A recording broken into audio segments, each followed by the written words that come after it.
നമസ്കാരം കൃഷ്ണപ്രഭേ. നമസ്കാരം വിഷു. നമസ്കാരം ചേട്ടാ നമസ്കാരം. കൃഷ്ണപ്രഭയെ പറ്റി എന്തൊക്കെയോ ഡയാന വർണ്ണിക്കുകയാണ്. കാരണം ഡയാനയ്ക്ക് വർണ്ണിച്ചിട്ടും വാക്കുകൾ തീരുന്നില്ല. അങ്ങനെ നമ്മൾ എന്ത് ഹെഡിങ് കൊടുത്താലും അതിലൊക്കെ ചെന്ന് സിങ്കാവുന്ന ഒരാളാണ് കൃഷ്ണപ്രഭ. നമ്മൾ നേരത്തെ അശോകൻ ചേട്ടൻ കലയുടെ പല മേഖലകളിലൂടെ പോയി എന്ന് പറയുന്നത് പോലെ ഒരുപാട് മേഖലകളിൽ കൈവച്ചിട്ടുള്ള ആളാണ് കൃഷ്ണപ്രഭ. ഒരുപാട് സിനിമകളിൽ നല്ല കഥാപാത്രങ്ങൾ, തമാശയുള്ള കഥാപാത്രങ്ങൾ, തമാശയില്ലാത്ത കഥാപാത്രങ്ങൾ, ഗൗരവമായിട്ടുള്ള പല വേഷങ്ങൾ ചെയ്തു. സ്റ്റേജിൽ ഡാൻസർ ആയിട്ടല്ലേ തുടക്കം കൃഷ്ണപ്രഭയുടെ? ഡാൻസർ ആയിട്ടാണ് തുടങ്ങുന്നത്.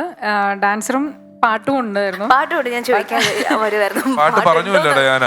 സോറി, എനിക്കത് വിട്ടു വരാൻ പറ്റില്ല. ഇനി ഒരുപാട് കാര്യങ്ങൾ ഇനി പറയാനുണ്ട്. അല്ല, അത് കുഴപ്പമില്ല. എന്ന് വെച്ചാല് ഞാൻ ശരിക്കും ആദ്യം തുടങ്ങുന്നത് ഹരിശ്രീയുടെ ഗാനമേള ട്രൂപ്പിൽ 10ാം ക്ലാസ് പഠിക്കുമ്പോൾ സിംഗറായിട്ടായിരുന്നു തുടങ്ങിയത്. പിന്നെ 3 വയസ്സ് മുതലേ ഡാൻസ് ഉണ്ടായിരുന്നു. അത് ഇപ്പോഴും രണ്ടും തുടരുന്നുണ്ട്. ഇത് രണ്ടും കഴിഞ്ഞാണ് ഞാൻ അഭിനയം. അത് കൃഷ്ണപ്രഭയുടെ അമ്മ ഇടയ്ക്ക് ചില ഫംഗ്ഷനൊക്കെ വിളിക്കും. മറ്റന്നാട് കൊച്ചിന്റെ പരിപാടി ഉണ്ട്, വരുന്നോന്ന് ചോദിക്കും എന്നോട്. എനിക്ക് കൺഫ്യൂഷൻ എന്താന്നുള്ളത്. കാരണം കൊച്ചു സ്കിറ്റ് ചെയ്യുന്നതാണ് ഇടയ്ക്ക്. ചിലപ്പോ കൊച്ചിന്റെ ഡാൻസ് പരിപാടി ആയിരിക്കും. അപ്പൊ ഈ ഇടയ്ക്ക് ഒരു ദിവസം വിളിച്ചു വെച്ചിട്ട് തൃപ്പൂണിത്തറയല്ലേ കൊച്ചിന്റെ പരിപാടി ഉണ്ട്. ഞാൻ തൃപ്പൂണിത്തറ അല്ലതാ, കൊച്ചിന്റെ കച്ചേരി ഉണ്ടെന്ന്. കൃഷ്ണപ്രഭ കച്ചേരി നടത്തുക. അല്ലാതെ പാട്ടെന്ന് പറഞ്ഞാല് ആൾക്കാർ പെട്ടെന്ന് ഓർക്കും കരോക്കെ ഇട്ടിട്ട് ഒരു ലളിതഗാനം പാടുന്നതാണെന്ന്. അങ്ങനെയല്ല, ശാസ്ത്രീയ സംഗീതത്തിന്റെ കച്ചേരി നടത്തുന്ന ആളാണ് കൃഷ്ണപ്രഭ. ഞാൻ ശരിക്കും പറഞ്ഞ അത് എടുത്തു പറയേണ്ട ഒരു കാര്യം തന്നെയായിരുന്നു. എനിക്കറിയില്ലായിരുന്നു ക്ലാസിക്കലി ട്രെയിൻഡ് സിംഗർ ആണെന്നുള്ള കാര്യം. സൂപ്പർ. എത്ര വർഷം പഠിച്ചിട്ടുണ്ട് കൃഷ്ണപ്രഭ പാട്ടൊക്കെ? പാട്ട് ഞാൻ പറഞ്ഞില്ലേ, ചെറുതിലേ പഠിച്ചിരുന്നു. അത് കഴിഞ്ഞ് ട്രൂപ്പിൽ കുറച്ച് നാൾ പാടിയിരുന്നു. അത് കഴിഞ്ഞ് പിന്നൊന്ന് ബ്രേക്ക് ആയി. പിന്നെ ഡാൻസിന്റെ ഒരു മാത്രമായിട്ടുള്ള ലോകമായി. അങ്ങനെ ഞാൻ ഡാൻസ് ട്രൂപ്പിൽ വന്നിട്ടാണ് ഞാൻ സ്കിറ്റിലേക്ക് ഒരു പ്രാവശ്യം അപ്രതീക്ഷിതമായിട്ട് ഒരാളില്ലാതെ വന്നിട്ട് സ്കിറ്റിൽ പെർഫോം ചെയ്യാൻ വരുമോ എന്ന് ചോദിച്ചിട്ട് അങ്ങനെ സ്കിറ്റ് തുടങ്ങിയതാണ്. പക്ഷെ സ്കിറ്റും ഇപ്പൊ കോമഡിയും എല്ലാം എൻ്റെ ഒരു ജീവിതത്തിന്റെ ഭാഗമായി. പിന്നെ അത് കഴിഞ്ഞ് ഞാൻ ഇപ്പൊ 3 വർഷമായിട്ട് ഒരു ഇൻസ്റ്റിറ്റ്യൂട്ട് പനമ്പഴ നടത്തുന്നുണ്ട്, ജൈനിക സ്കൂൾ ഓഫ് ആർട്സ് എന്നുണ്ട്. വിഷു ഇനോഗ്രേഷൻ വിഷു ഉണ്ടായിരുന്നു. മമ്മൂക്കയാണ് ചെയ്തത്. അദ്ദേഹത്തിന്റെ വീടിൽ നിന്ന് കുറച്ച് ദൂരേ ഉള്ളൂ. അദ്ദേഹം അങ്ങനെ ഇങ്ങനെയൊന്നും പോയി എല്ലാ ഉദ്ഘാടനങ്ങളും ചെയ്യുന്ന ഒരാളല്ല. പക്ഷെ മമ്മൂക്ക എന്നെ ഒരു സ്ഥലത്ത് ചെയ്തു, ഡാൻസിന്റെ സ്കൂളാണ്, എന്നെ ഇനാഗ്രേഷന് വേണ്ടി വിളിച്ചിരിക്കുന്നു എന്ന് പറഞ്ഞാൽ അദ്ദേഹം ഷൂട്ടിങ്ങിന് പോകുന്നതിന് മുമ്പ് പോയി കൃഷ്ണപ്രഭയുടെ ഇൻസ്റ്റിറ്റ്യൂട്ട് ഉദ്ഘാടനം ചെയ്ത് കൊടുത്തിട്ടാണ് അന്ന് പോയിട്ടുള്ളത് അല്ലേ? ഞാനൊക്കെ വന്നിരുന്നു ആ ഫംഗ്ഷന്. അപ്പൊ അവിടെ നമുക്ക് ഹിന്ദുസ്ഥാനി വോക്കൽ ഒരു ക്ലാസ് ഉണ്ട്, ഒരു സുശാന്ത് എന്ന് പറഞ്ഞിട്ട് സാറ് പഠിക്കണം. അപ്പൊ സാർ എന്നെ ഇപ്പൊ ബലമായിട്ട് ഇത് പഠിപ്പിച്ചിട്ട് ഇങ്ങനെ പാടുന്ന ആളും പഠിക്കാതിരുന്നാൽ ശരിയല്ല എന്ന് പറഞ്ഞിട്ട് ഇപ്പൊ രണ്ടാമത് വീണ്ടും സ്റ്റാർട്ട് ചെയ്ത് എന്റെ ഇൻസ്റ്റിറ്റ്യൂട്ടിൽ ഞാൻ തന്നെ സ്റ്റുഡന്റും ഓണറും തൊഴിലാളിയും മുതലാളിയും എല്ലാം ഞാൻ തന്നെ. അങ്ങനെ ഇപ്പൊ വീണ്ടും പഠിക്കുന്നുണ്ട്. അല്ല, ഇതില് എനിക്ക് കൃഷ്ണപ്രഭ പറഞ്ഞതിലൊരു കാര്യം ഭയങ്കര ഇഷ്ടം തോന്നിയ ഒരു കാര്യം എന്താ വെച്ചാല്, എപ്പോഴോ ഇങ്ങനെ ഒരു ഗാനമേളയിൽ ആരോ വരാതിരുന്നപ്പോ കേറി പാടി അല്ലേ? ഗാനമേളയല്ല, സ്കിറ്റിന് ഡാൻസറായിട്ട് ഞാൻ ഡാൻസ് ചെയ്തോണ്ടിരിക്കുന്ന സമയത്താണ് അതെ സ്കിറ്റിൽ കയറി കളിക്കുന്നത്. ഞാൻ മനോജ് ചേട്ടന്റെ ടീമിൽ, മനോജ് ഗിന്നസിന്റെ ടീമിൽ ഡാൻസറായിട്ട് ഞാൻ വർക്ക് ചെയ്യുന്നുണ്ടായിരുന്നു. അപ്പൊ അങ്ങനെ അവിടെ ഒരു സ്കിറ്റിന്റെ ഒരു ദിവസം ആള് വരാതെ ഒന്ന് ഈ സ്കിറ്റിന് ഒരു 2 ഡയലോഗ് ഒന്ന് പറഞ്ഞിട്ട് പോകാൻ പോകുന്നു. പക്ഷെ എന്തോ അത് ഏറ്റു.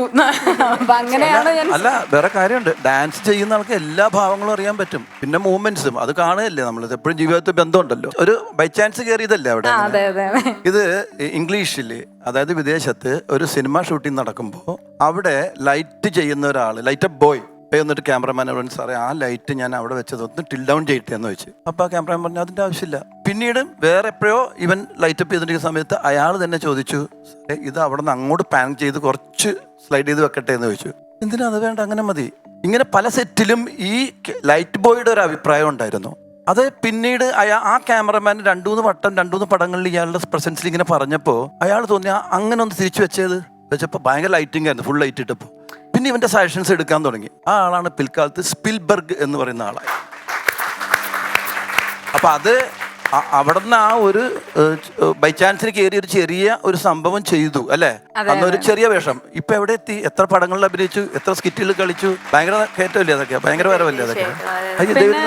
സ്കിറ്റിന്റെ കാര്യത്തില് ഞാൻ എപ്പോഴും വിശ്വസിക്കുന്നത് പിഷുവിന് നല്ലപോലെ അറിയാം. പിഷുവിന് നല്ല ഒരുവിധപ്പെട്ട എല്ലാവർക്കും അറിയാം. എന്റെ അമ്മയിൽ നിന്നാണ് കുറെ ഹ്യൂമർ സെൻസുകൾ വരുന്നത്. അമ്മയാണ് ഏറ്റവും നല്ല കോമഡി ആർട്ടിസ്റ്റ് വീട്ടിലത്തെ. അല്ല, അമ്മ സീരിയസ് ആയിട്ട് പറയുന്നത് കേട്ടോ. അത് പിന്നെ തമാശയായി പോകുന്നു. അമ്മ അങ്ങനെ കോമഡി ആർട്ടിസ്റ്റ് ആക്കല്ലേ. അമ്മ സീരിയസ് ആയിട്ട് പൊട്ടത്തരം പറയുന്ന ടൈമിങ്ങില് ഞാൻ കണ്ടിട്ടുള്ള ഏറ്റവും ബെസ്റ്റ് ആള് അമ്മയാണ്. കറക്റ്റ് ചിലപ്പോൾ വളരെ സീരിയസ് ആയിട്ട് തന്നെ പറയുന്നതായിരിക്കും, പക്ഷെ കറക്റ്റ് സാധനമായിരിക്കും പറയുന്നത്. നമ്മുടെ എയർപോർട്ടിന്റെ കൊച്ചിൻ എയർപോർട്ടിന്റെ വാർഷികത്തിന്റെ കണ്ട ഒരു പരിപാടി ഒരിക്കൽ കാണാൻ പോയപ്പോഴാണ് കൃഷ്ണപ്രഭ അന്ന് ഗ്രൂപ്പ് ഡാൻസറാണ്, കൂട്ടത്തിൽ ഡാൻസ് കളിക്കുന്ന ഒരാളാണ്. പക്ഷെ അന്നേ ഞാൻ നോക്കുമ്പം തനി സുകുമാരി ചേച്ചി നിൽക്കുന്ന പോലെ തോന്നുന്നു എനിക്ക്. സുകുമാരി ചേച്ചിയുടെ പഴയ ബ്ലാക്ക് ആൻഡ് വൈറ്റ് സിനിമകളൊക്കെ നമ്മൾ കണ്ട ചുരുണ്ട മുടിയായിട്ട് ഒരുങ്ങി കെട്ടി നിൽക്കുന്ന ഒരു സുകുമാരി ചേച്ചി ഉണ്ടല്ലോ, തനി സുകുമാരി ചേച്ചിയുടെ ചായയിലാണ് കൃഷ്ണപ്രഭ നിന്നുകൊണ്ടിരിക്കുന്നത്. ആദ്യം പറയുന്നത്, പിന്നീട് ഒരുപാട് പേരത് പറഞ്ഞിട്ടുണ്ട്. ഒരുങ്ങി നിൽക്കുമ്പോ ഇപ്പൊ മുടിയൊക്കെ ഇങ്ങനെയൊക്കെ ആക്കി ഇട്ടേക്കുന്നോണ്ടാണ്. തനി സുകുമാരി ചേച്ചിയുടെ ചായയാണ്. നല്ല ഡാൻസും കാര്യങ്ങളൊക്കെ പറയും. മാത്രമല്ല ഞാൻ പലയിടത്തും പറഞ്ഞിട്ടുണ്ട്, പക്ഷെ കൃഷ്ണപ്രഭ വരുന്ന മൂമെന്റിൽ അത് പറയാണ്ട് പോകണ ശരിയല്ല. കൃഷ്ണപ്രഭ ഇവിടുന്ന് ബാക്കിലോട്ട് ഒരു 10-15 വർഷം മുമ്പ്, അല്ലെങ്കിൽ കുറച്ചുകൂടെ വർഷം ബാക്കിലോട്ട് വെച്ചോ, നമ്മളൊക്കെ ട്രൂപ്പിന്റെ വണ്ടിയിലാണല്ലോ പോകുന്നത്. നമുക്ക് ആർക്കും തന്നെ സ്വന്തം വണ്ടി ആയിട്ടില്ലാത്ത കാലത്ത് സ്വന്തം വണ്ടിയുള്ള ആളാണ് കൃഷ്ണപ്രഭ. തന്നെ ഡ്രൈവ് ചെയ്ത് പ്രോഗ്രാമിന് വരും. അന്ന് ഉത്സവപ്പറമ്പിൽ ഒരു പ്രോഗ്രാമിന് ഒരു പെൺകുട്ടി തന്നെ ഡ്രൈവ് ചെയ്ത് പ്രോഗ്രാമിന് വരിക എന്ന് പറയുന്നത് വലിയ അത്ഭുതമാണ്. അതിന് വേറെ കാര്യമുണ്ട്. പരിപാടി കൊളമായ സ്വന്തം വണ്ടിക്ക് പെട്ടെന്ന് രക്ഷപ്പെടാമല്ലോ. പരിപാടി വണ്ടിയല്ലേ അവര് ബ്ലോക്ക് ചെയ്യുള്ളൂ. അതുമല്ല, നമുക്ക് അന്ന് ഒരു സ്റ്റേജിന് 500 രൂപ 600 രൂപ ഒക്കെ കിട്ടുന്ന സമയത്ത് നമുക്കറിയാം കൃഷ്ണപ്രഭയ്ക്ക് അതും കൊണ്ടൊന്നും വേണ്ട, അതിന്റെ കൊതി കൊണ്ട് വരുന്നതെന്ന് തോന്നുന്നു അന്ന്. കാരണം അല്ലെങ്കിൽ 2000 രൂപയ്ക്ക് ഡീസൽ അടിച്ചിട്ട് ആരെങ്കിലും തൃശ്ശൂർ ഒരു 600 രൂപയുടെ പരിപാടിക്ക് വരുമോ? എന്നിട്ട് അപ്പോ ഈ കൃഷ്ണപ്രഭയുടെ അമ്മ ഒരു ദിവസം എന്നോട് ചോദിച്ചു, ഏതോ ഒരു കോഴിക്കോടോ എവിടെ പരിപാടി കഴിഞ്ഞപ്പോൾ എന്നോട് ചോദിച്ചു, അവര് വണ്ടിയിലങ്ങ് പോവുള്ളൂ, ഞങ്ങളൊക്കെ ട്രൂപ്പിന്റെ വണ്ടിയിലാണ് പോണ്ടേ, മോൻ ഞങ്ങളുടെ കൂടെ വരുന്നോന്ന് ചോദിച്ചു എറണാകുളത്തേക്ക്. എനിക്ക് സുഖമാണല്ലോ, ഏതോ നല്ല വണ്ടി, അതിന് കയറി പോവാല്ലോ. ഞാൻ കയറി, കൃഷ്ണപ്രഭ വണ്ടി ഓടിക്കുന്നു, കൃഷ്ണപ്രഭയുടെ അമ്മ ഒരു ഒറ്റ ഉറക്കം, ഞാൻ ഫ്രണ്ട് ഇരിപ്പുണ്ട്. കുറച്ച് കഴിഞ്ഞപ്പോ ഞാൻ നോക്കുമ്പം 80-90 കിലോമീറ്റർ സ്പീഡിൽ രാത്രി വണ്ടി ഓടിക്കുക. ലോറിയുടെ ഒക്കെ നേരെ കൊണ്ടുപോയിട്ട് വെട്ടിച്ച് മാറ്റും. ഞാൻ പകുതി എത്തിയപ്പോ പറഞ്ഞു, എനിക്ക് ഇപ്പോഴാണ് ഞാൻ ഓർത്ത്, എനിക്ക് നാളെ ഇവിടെ ഒരു ഫംഗ്ഷൻ ഉണ്ടെന്നും പറഞ്ഞിട്ട് ആ കുറ്റിപ്പുറം ഭാഗത്ത് എവിടെ ഇറങ്ങിയിട്ട് ഞാൻ ട്രാൻസ്പോർട്ട് ബസ്സിനാ വന്നത്. പിന്നെ ട്രൂപ്പിന്റെ വണ്ടിയെ വിളിക്കാൻ പറ്റത്തില്ല. കൃഷ്ണപ്രഭയുടെ അമ്മയാണ് നമ്മൾ ആശുപത്രി വെച്ച് കണ്ടപ്പോൾ ഞാൻ ചിരിച്ചു പോയത്. അതായത് ആശുപത്രിയിൽ വെച്ച് നമ്മൾ ഒരാളെ കാണുമ്പം അയാളൊരു അസുഖം നമ്മളോട് പറയുമ്പോൾ നമുക്ക് അതിനോടൊരു സെന്റിമെന്റ്സ് അല്ലേ വരാൻ പാടുള്ളൂ, അല്ലെങ്കിൽ വേഗം മാറട്ടെ എന്ന് പറയാൻ പറ്റുള്ളൂ. എറണാകുളം മെഡിക്കൽ ട്രസ്റ്റ് ആശുപത്രിയിൽ ഞാനിങ്ങനെ നടന്നു പോകുമ്പോൾ പെട്ടെന്ന് കൃഷ്ണപ്രഭയുടെ അമ്മ സൈഡിൽ കൂടെ നടന്നു വരിക. ഞാൻ എന്താ ആന്റി ഇവിടെ? ആന ചവിട്ടിയതാ എന്ന് പറഞ്ഞു. ആന ചവിട്ടിയതാന്ന്. ആന ചവിട്ടിയിട്ട് ആശുപത്രി കാണിക്കാൻ വന്നേക്കോ. ഞാൻ അന്വേഷിച്ചപ്പോ അന്ന് എറണാകുളത്ത് അമ്പലത്തിൽ ഉത്സവത്തിനിടയിൽ ആന ഇളകിയിട്ട് ആന ചവിട്ടി കൂട്ടത്തിൽ കൃഷ്ണപ്രഭയുടെ അമ്മയുടെ ഉപ്പൂറ്റിയിലും കണ്ട് ആന ചവിട്ടിയിട്ട് അതിന്റെ ചികിത്സയ്ക്ക് വന്നിരിക്കുന്നതാണ്. ശരിയല്ലേ? പിന്നെ കൃഷ്ണപ്രഭയുടെ അമ്മയ്ക്ക് നല്ല കാര്യം പറയുമ്പോൾ കുറ്റം പറയുമെന്ന് തോന്നുന്നു നമുക്ക്. അതായത് ഇപ്പൊ കൃഷ്ണപ്രഭയ്ക്ക് ഒരു പരിപാടിക്ക് ഒരാൾ വിളിച്ചിട്ട് 1 കോടി രൂപ കൊടുത്താൽ നല്ല കാര്യമല്ലേ? 1 കോടി രൂപ ഒരു ഡാൻസിന് 1 കോടി രൂപ കൊടുക്കുന്നത് നല്ല കാര്യമാണല്ലോ.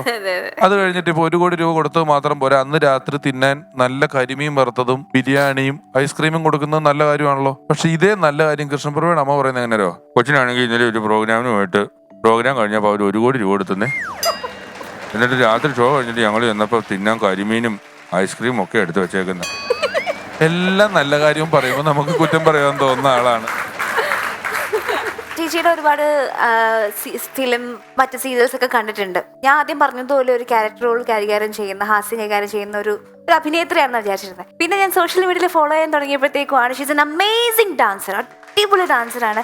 ഇപ്പോൾ അല്ലേ സുനിത റാവ്, രണ്ടുപേരും കൂടെ ചേർന്ന് നല്ല നല്ല ഡാൻസ് വീഡിയോസ് ഒക്കെ ഇടുന്നുണ്ട്. അതൊക്കെ ഭയങ്കര വൈറലാണ്. ഇവിടെ വന്ന് മനസ്സിലായി നല്ലൊരു ഗായികയാണെന്ന്, ക്ലാസിക്കലി ട്രെയിൻ ഗായികയാണെന്ന് മനസ്സിലായി. അപ്പം നമുക്ക് അതൊന്ന് കേട്ട് ആസ്വദിക്കണം നല്ല ആഗ്രഹമുണ്ട്. അപ്പം നമുക്കൊരു പാട്ട്. ഒരു ജന്മം നിന്നെ ഞാനും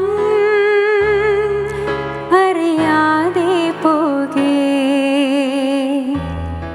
വാഴ്വിൽ കനലാളും പോലെ ഉരുകുന്നൊരു മോഹം നീ, നെഞ്ചുലഞ്ഞ മുറിവിലായി മെല്ലെ മെല്ലെ തഴുകുവാൻ നിഴലാകാം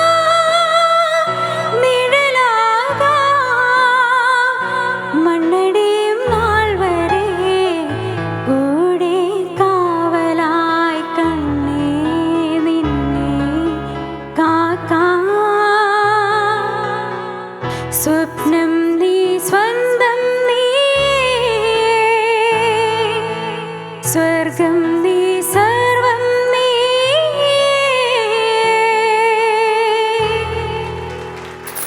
ബ്യൂട്ടിഫുൾ.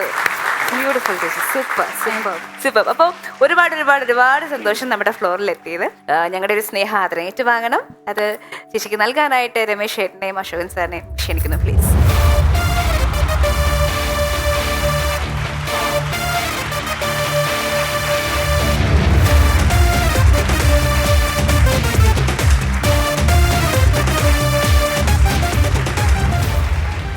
കൃഷ്ണപ്രഭ എന്ന കലാകാരിയുടെ ജീവിത വിശേഷങ്ങളാണ് നമ്മൾ കേട്ടത്. നർത്തകി, ഗായിക, അഭിനേത്രി, ഹാസ്യം കൈകാര്യം ചെയ്യുന്നു, വേദി, ടെലിവിഷൻ, സിനിമ, ഇൻസ്റ്റാഗ്രാം, റീൽസ്, നമുക്ക് അവൈലബിൾ ആയിട്ടൊക്കെ എന്തൊക്കെ മാധ്യമങ്ങളുണ്ടോ ആ മാധ്യമങ്ങളിലെല്ലാം അവൈലബിൾ ആയ കല പ്രകടിപ്പിക്കാൻ പറ്റിയ വേദികൾ എവിടെയെല്ലാം ഉണ്ടോ അവിടെയെല്ലാം തുടങ്ങി കലയുടെ സമസ്ത മേഖലകളിലും ചൂടുറപ്പിച്ച് സധൈര്യം മുന്നിലേക്ക് പോകുന്ന പ്രതിഭയുള്ള കലാകാരി, നല്ല വ്യക്തിത്വത്തിനുടമ, നീണ്ട സൗഹൃദങ്ങൾ കാത്തു സൂക്ഷിക്കുന്ന ഒരാൾ, അങ്ങനെ ഒരുപാട് പ്രത്യേകതകളുള്ള ഒരാളാണ് കൃഷ്ണപ്രഭ. കൃഷ്ണപ്രഭയുടെ സാന്നിധ്യം കൊണ്ട് ഫൺസ് അപ്പോൺ എ ടൈമും ഏറെ സന്തോഷത്തിലാണ് ഇന്ന്. വന്നതിന് വളരെ നന്ദി. ഞങ്ങളുടെ ഭാഗത്തു നിന്നും ചെറിയൊരു ആദരവ്.